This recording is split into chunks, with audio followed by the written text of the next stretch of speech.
नमस्कार, मी प्रियाज रेसिपी मराठीमध्ये तुमच्या मनापासून स्वागत। आज आपण चटपटीत चमचमीत पाणीपुरी कशी बनवायची हे पाहणार आहोत।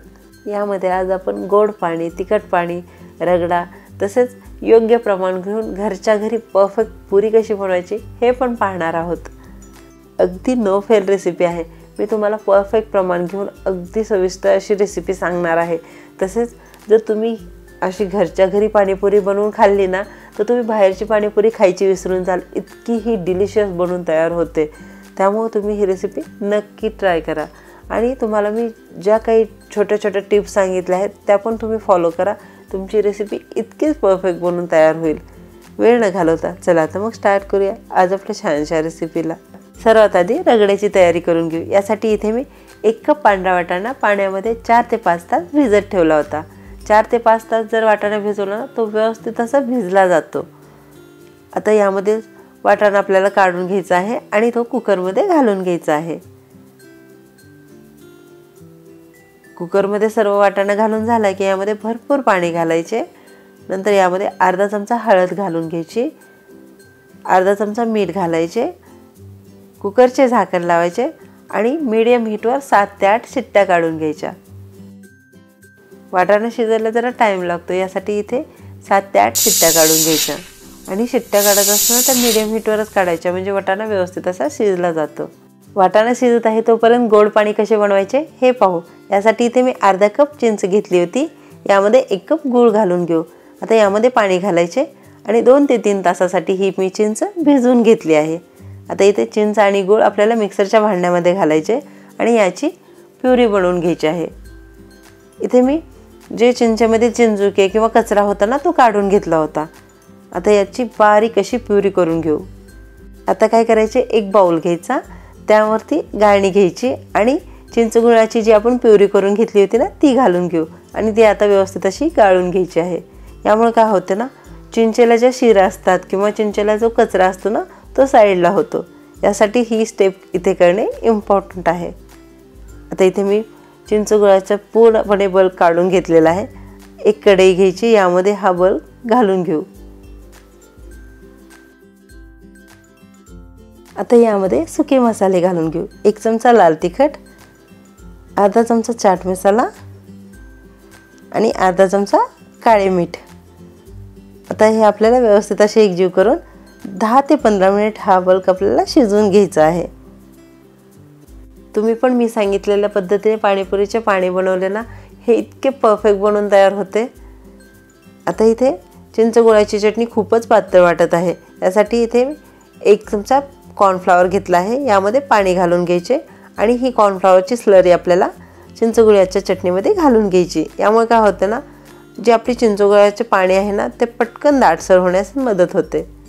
आता स्लरी घालून घेतल्यानंतर आपल्याला हे आणखी 10 मिनिट शिजवून घ्यायचे आहे। आता जरी हे पातळ वाटत असेल ना, जसे जसे थंड होईल तसे ते दाटसर होत जाते। आता इथे आपली चिंचगुळाची पण चटणी बनवून झालेली। आता जो रगडा आपण शिजवण्यासाठी ठेवला होता ना तो पण व्यवस्थित असा शिजला आहे, तो एका बाउलमध्ये मी काढून घेते। आता यामध्ये 2 ते 3 उकडलेले बटाटे मॅश करून घालून घेऊ। प्रत्येकाची आपापली रगडा बनवण्याची वेगवेगळी स्टाईल असते, पण अशा पद्धतीने जर तुम्ही रगडा बनवला ना तर इतका टेस्टी बनतो आणि बाहेर आपल्याला ठेल्यावरती जसं भेटतो ना परफेक्ट तीच चव याला येते।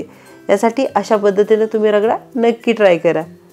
आता हे बटाटे आणि जो वाटाणा आहे ना तो व्यवस्थित असा आपण एकजीव करून घेऊ। इथे व्यवस्थित असा रगडा एकजीव झालेला आहे। आता यामध्ये बारीक चिरलेली कोथिंबीर घालून घेऊ। आपण ज्यावेळेस वाटाणा शिजवत होतो ना त्यावेळेसच यामध्ये मीठ घातले आहे, त्यामुळे इथे मीठ घालण्याची गरज नाही आहे। अशा पद्धतीने आपला झकास असा रगडा बनवून झालेला आहे।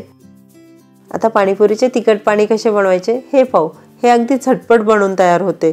यासाठी इथे मी मिक्सरमध्ये कोथिंबीर घालून घेतली आहे, तसेच पुदिना, 1 इंच आल्याचा तुकडा, 3 ते 4 हिरव्या मिरच्या, अर्धा चमचा साधे मीठ, अर्धा चमचा जिरेपूड, पाव चमचा चाट मसाला। आता हे मिक्सरमधून वाटून घेऊ। इथे मी आईस क्यूब घालायचे विसरले होते, यामध्ये आईस क्यूब घालून आणखी एक वेळेस हे फिरवून घेऊ।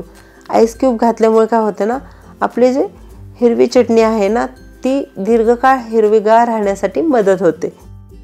त्यामुळे इथे आईस क्यूब स्किप न करता नक्की घाला. आता हे जे तिखट पाणी आहे ना, गाळणीमधून गाळून घेऊ. आता इथे आपल्याला पाणी टेस्ट करून बघायचे आहे आणि यामध्ये कितपत पाण्याची क्वांटिटी वाढवायची आहे तेवढी आपण वाढवू शकतो, कारण जे पाणीपुरीचे तिखट पाणी असते ना ते पातळच असते. आता यामध्ये जी खारी बुंदी असते ना ती मी घालून घेतली आहे. आता सर्वात महत्त्वाचं, पाणीपुरीची कुरकुरीत पुरी कशी बनवायची हे पाहू. यासाठी इथे मी 1 कप बारीक रवा घेतला आहे. यामध्ये पाव कप मैदा घालून घेऊ. तसेच यामध्ये आता चवीनुसार मीठ घालून घ्यायचे आहे आणि हे सर्व सुके जिन्नस व्यवस्थित असे एकजीव करून घेऊ. इथे मी तुम्हाला 2 प्रकारे पुरी कशी बनवायची हे सांगणार आहे. तुम्हाला कोणती पद्धत सोपी वाटेल त्या पद्धतीने तुम्ही इथे पुरी बनवू शकता, पण दोन्ही पण पद्धतीने अगदी परफेक्ट अशी पुरी बनवून तयार होते. आता यामध्ये कडकडीत गरम केलेले पाणी घालून घेऊ आणि चमच्याच्या साहाय्याने हलवून घेऊ. हाताला चटके बसू शकतात, यासाठी इथे चमच्याच्या साहाय्याने हलवून घ्यायचे आहे. आणि हे हलकेसे थंड झाले ना, आपण हे पीठ हाताने पण मळू शकतो. आणि गोळा मळत असताना तो खूप घट्टसर मळायचा. जर थोडा पण सैलसर झाला ना तर त्याच्या पुऱ्या कुरकुरीत नाहीत होणार. इथे मला 1 कप रव्यासाठी अर्धा कप पाणी असे मेजरमेंट लागले आहे आणि हे अगदी योग्य मेजरमेंट आहे. आता इथे व्यवस्थित असा माझा गोळा मळून झालेला आहे. यावरती झाकण ठेवायचे आणि हे 15 ते 20 मिनिट आपल्याला साईडला ठेवून द्यायचे आहे. इथे साधारण 20 मिनिट मी हे पीठ व्यवस्थित असे मुरून घेतले आहे. आता आणखी एक वेळेस हे हाताने मळून घेऊ. अशा पद्धतीने जर तुम्ही पाणीपुरीची पुरी बनवली ना, तुमच्या सर्व पुऱ्या अगदी कुरकुरीत बनतील आणि तेलामध्ये पुऱ्या सोडल्या तर त्यात अगदी टमाशा फुगतील. आता यामध्ये छोटासा पोर्शन घ्यायचा आणि हाताच्या साहाय्याने आपल्याला आणखी एक वेळेस अशा पद्धतीने गोळा बनवून घ्यायचा आहे. आणि राहिलेले जे पीठ आहे ना ते आपल्याला झाकून ठेवायचे आहे, नाहीतर काय होते ना, त्याला जर हवा लागली तर ते वाळल्यासारखे होते. आता याची आपल्याला चपाती लाटून घ्यायची आहे. चपाती लाटत असताना ती खूप पातळ किंवा खूप जाडसर पण नाही ठेवायची. जर खूपच पातळ झाली तर त्याच्या पुऱ्या फुगल्या नाहीत जाणार, त्या चपट्या होतील. आणि आपली रेग्युलर चपाती असते त्यापेक्षा थोडीशी पातळ लाटायची. तुम्ही ते बघू शकता, इथे मी तेलाचा किंवा पिठाचा वापर न करता व्यवस्थित अशी चपाती लाटली जात आहे. इथे माझी चपाती लाटून झालेली. आता मी टोपणाच्या साहाय्याने अशा पद्धतीने पुऱ्या कट करून घेत आहे. एक एक पुरी लाटत बसण्यापेक्षा अशा पद्धतीने जर आपण पुऱ्या बनवल्या ना तर ह्या इतक्या फास्ट बनवून तयार होतात ना, त्यामुळे तुम्ही अशा पद्धतीने पुरी नक्की ट्राय करा. आता इथे माझ्या सर्व पुऱ्या कट करून झालेल्या आहेत, ह्या मी काढून घेते. आता मी तुम्हाला आणखी एका पद्धतीने पुऱ्या कशा बनवायच्या हे सांगणार आहे. तुम्हाला जी पण पद्धत सोपी वाटेल त्या पद्धतीने तुम्ही पुरी बनवू शकता. माझ्या मुलाला मी रेसिपी बनवत असताना मध्ये मध्ये करायची खूपच आवड आहे. तुम्ही ते बघू शकता, तो कसा मध्ये मध्येच मला पुऱ्या देत आहे. आता इथे मी चपाती लाटून घेतली आहे, ही मधोमध दुमडून घ्यायची. आणि आता यावरती पापडाच्या बेलण्याने आपल्याला लाटून घ्यायची आहे. तुम्ही साध्या बेलण्याने पण लाटून घेऊ शकता, पण इथे त्यावरती डिझाईन सुरेख दिसावी यासाठी इथे मी पापडाच्या बेलण्याचा वापर केला आहे. अशा पद्धतीने आपल्याला आणखी एक वेळेस ही चपाती लाटून घ्यायची आहे. इथे चपाती लाटून झाली आणि चपातीची जी साईज आहे ना ते आपण नॉर्मल चपाती लाटतो ना त्या पद्धतीनेच ठेवायची आहे. खूप जाडसर किंवा खूप पातळ नाही ठेवायची. आता याच्या पण आपण अशा पद्धतीने पुऱ्या कट करून घेऊ. ही पण अगदी सोपी पद्धत आहे आणि अशा पद्धतीने जरी तुम्ही पुऱ्या बनवल्या ना, तुमच्या पुऱ्या अगदी परफेक्ट बनतील. त्या कुरकुरीत पण होतील आणि तेलामध्ये घातल्यानंतर टम पण फुगतील. आता इथे माझ्या सर्व पुऱ्या कट करून झालेल्या आहेत. आता पुऱ्या फ्राय करून घेऊ. इथे मी कढईमध्ये तेल गरम करून घेतले आहे. आता यामध्ये एक एक करून पुरी घालून घेऊ आणि पुरी पलटायची घाई नाही करायची. लो टू मिडियम हीटवर आपल्याला 1 ते 2 मिनिट एका साईडने पुरी तळून घ्यायची आणि नंतर पलटून ती दुसऱ्या साईडने पण व्यवस्थित अशी तळून घ्यायची. जर पुरी आपण घाईघाईत पलटली ना तर त्या कुरकुरीत नाहीत होणार किंवा खूप तेल पितील. यासाठी ही टिप्स तुम्ही इथे लक्षात ठेवा. तुम्ही ते बघू शकता, पुऱ्या किती टम अशा फुगल्या आहेत आणि पुरीला किती सुरेख असा सोनेरी कलर आला आहे. अगदी परफेक्ट. आणि या इतक्या कुरकुरीत पण झाल्या आहेत ना, बाहेर ठेल्यावर भेटतात ना सेम त्या पद्धतीने.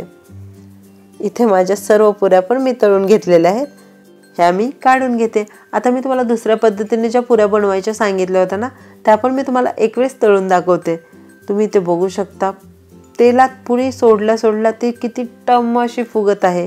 मी तुम्हाला अगदी अचूक पद्धतीने आज पुऱ्याची रेसिपी सांगितली आहे। तुम्ही ही रेसिपी नक्की ट्राय करा आणि कमेंट बॉक्समध्ये मला नक्की कळवा की तुमच्या पुऱ्या इतक्याच परफेक्ट बनून झालेल्या आहेत की नाही।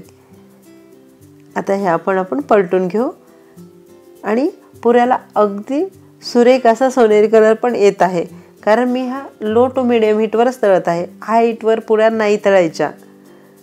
आता हे आपण माझ्या पुऱ्या तळून झालेल्या आहेत, हे आपण मी काढून घेते। अशा पद्धतीने इथे आपली पाणीपुरीच्या परफेक्ट अशा पुऱ्या पण बनवून झालेल्या आहेत। अशा पद्धतीने इथे आपले तिखट पाणी, गोड पाणी, रगडा आणि कुरकुरीत अशा पुऱ्या बनवून झालेल्या आहेत। तुम्ही तिखट पाणी आणि गोड पाणी काचेच्या भरणीमध्ये घालून फ्रीजमध्ये स्टोअर करून ठेवू शकता आणि पुऱ्या पण महिनाभर आरामात टिकतात। पण पाणीपुरीच्या पुऱ्या टिकवायच्याच कोणाला आहेत, कारण पाणीपुरी सर्वांची इतकी फेवरेट असते ना की ती फटाफट संपून जाते। आता पाणीपुरी खायची कशी?